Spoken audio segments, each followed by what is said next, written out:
The rain had not fallen in days, but the scent of damp earth still clung to the quiet corners of Willow Creek. It had been 3 months since Clara vanished, leaving only her voice recorder behind.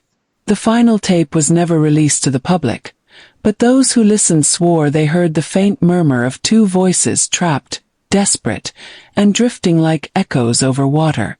Benson hadn't spoken much since. He had taken leave from his studio and returned to the small house near the Mara River. Every night, he sat in silence by his window, the camera that once gave him purpose now gathering dust beside unopened letters. He hadn't snapped a single photo since Clara disappeared. But something gnawed at him. He remembered the way Clara had pulled him by the hand that final day. Her eyes wide with urgency. "You need to come with me. There's something wrong with that river." She brought him to a small countryside chapel, where an old pastor named Elijah prayed over him, anointing his hands, pressing trembling palms to his temples. Clara had insisted. "You've been touched by it too, Benson. You just haven't seen it yet." But Clara never made it back from the river. Now Benson was alone. Benson knew he couldn't let Clara's voice fade into the whispering trees. One evening, as dusk spilled gold across the riverbanks, he returned to the spot where he last saw her. But he wasn't alone. An elderly woman sat by the reeds, her back curved like a question mark, a black scarf wrapped tightly over her head. She was humming, soft, broken notes that drifted over the still water. "You shouldn't be here," Benson said, stepping closer. The woman turned her head slowly. "You saw the shadows, didn't you?" His breath caught in his throat. "What do you know about them?" She didn't answer directly. Instead, she pointed across the river to where a man knelt, sobbing into his palms. That man lost his daughter here. She was only 15. Snapped a photo of her laughing by the water. The next morning she was gone. Just like the others. Benson stared, frozen. "What is this place?" "The Mara River is cursed," the woman whispered. "But the curse isn't natural. It began with a man. A man who dared to steal something from the river. Something that never belonged to him." The next morning, Benson returned to Pastor Elijah, the same man who once prayed for him and Clara. The pastor had aged in months, his hair whiter, his hands slower. But when Benson told him what the woman said, the pastor paled.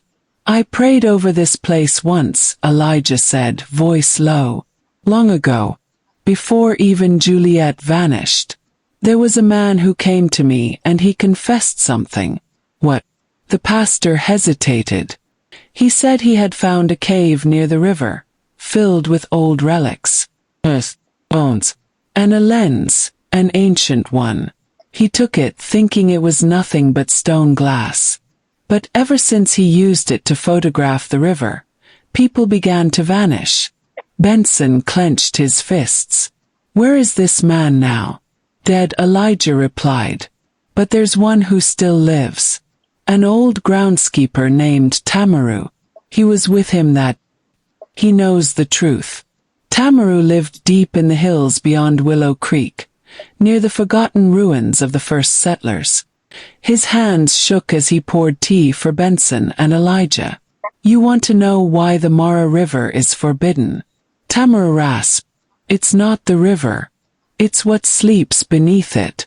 He told them a story of an ancient tribe that once protected the Mara. They believed the river was a passage to the spirit world, and they sealed their ancestors' memories inside obsidian stones buried beneath the water. It was forbidden to photograph the river, for every image was believed to capture a soul, and each soul belonged to the river. But one man broke the rule. He found the lens crafted from the black stone itself and used it to create images. The more he snapped, the more shadows bled into his photographs. Until finally, the shadows bled out. "The moment someone snaps a photo near the Mara River," Tamaru said, "the lens awakens. It searches for a soul to reclaim. Benson stood at the river once more. His camera hung around his neck like a curse. Elijah stood beside him, whispering prayers. Tamaru watched from the trees. Benson held out the lens. The Ancient One. Should I destroy it? The pastor didn't answer. Suddenly, a ripple twisted the river's calm. And from beneath the surface, a faint shape floated upward. Juliet. Her face pale, eyes shut. But she wasn't breathing. She wasn't alive. Clara's voice echoed in Benson's memory. Not everything that disappears is truly gone. He dropped the lens into the river. Light cracked across the surface like lightning in reverse. And then silence.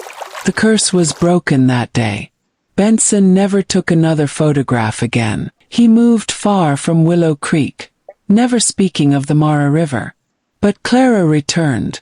She was found at dawn, asleep on the banks, drenched but unharmed. Yet when asked what she saw, what happened to her, she could not speak. She simply clutched a photograph. A photo of Juliet standing in the river. And behind her, barely visible, a shadowed hand reaching up. No one dared to go to the Mara River again. Never ignored warnings. Always sought advice on uncovering the mystery stories. Don't forget to like, comment and share for more motivational story.